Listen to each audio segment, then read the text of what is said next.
Time spares no one. The passing years erase everything in their path. If a long time ago somewhere there was a civilization, now only ruins remain. Small amount will be able to say, and only a few will be able to recall what kind of structure is in front of their eyes and what past it hides. What can you say when you first see these obscure concrete structures?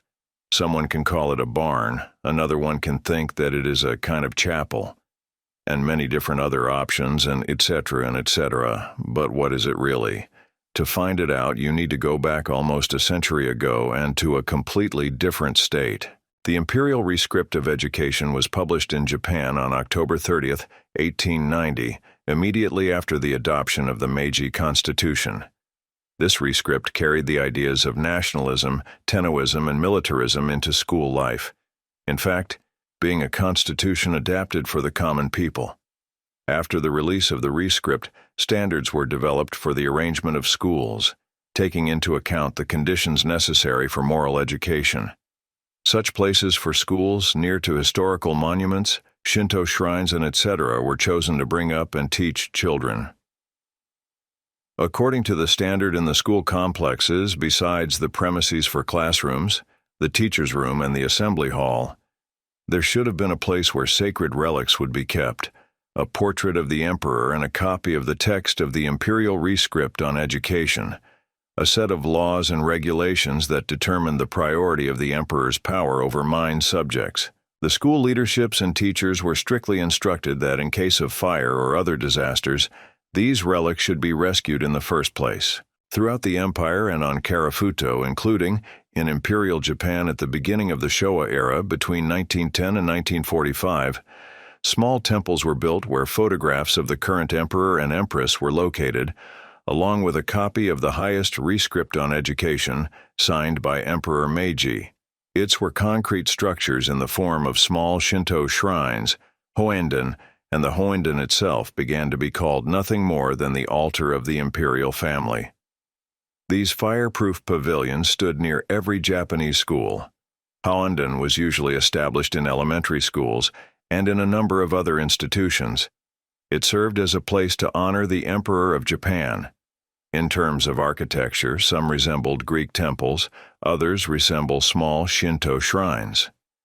The standard Hoanden was built near the director's office, staff room or duty room, outside the building. The minimum interior space was 85 centimeters from the front to the back, 1.2–1.5 meters wide. The structure had to be reinforced concrete, with walls thickness more than 25 meters. Honden was fitted with sturdy doors, and the interior must be fire and earthquake resistant, treated with asbestos, and covered with wood such as Chamaikiparis obtusa or Paulownia tomentosa. The height of the container for the photo was 50 centimeters. History knows of cases that even modern vandals' blows with a sledgehammer could not destroy the Hoanden. After the end of World War II, the eradication of Tennoism began. It was forbidden to support national Shintoism. Many Hoandens were destroyed, some of which served as war memorials, but not all. According to the estimates of specialists from the Sakhalin Regional Museum of Local Lore, about 20 Hoandens have survived in the southern part of Sakhalin Island.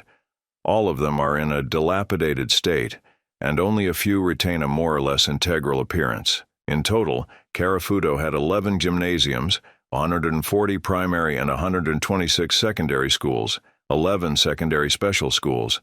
Hoden's school fireproof pavilions remained only in the south of Sakhalin. By the way, they are not on the territory of Japan. In Kolmsk, if possible, preserves the legacy of the Japanese period Sakhalin Shipping Company. Many of these objects are collected in his stylized garden.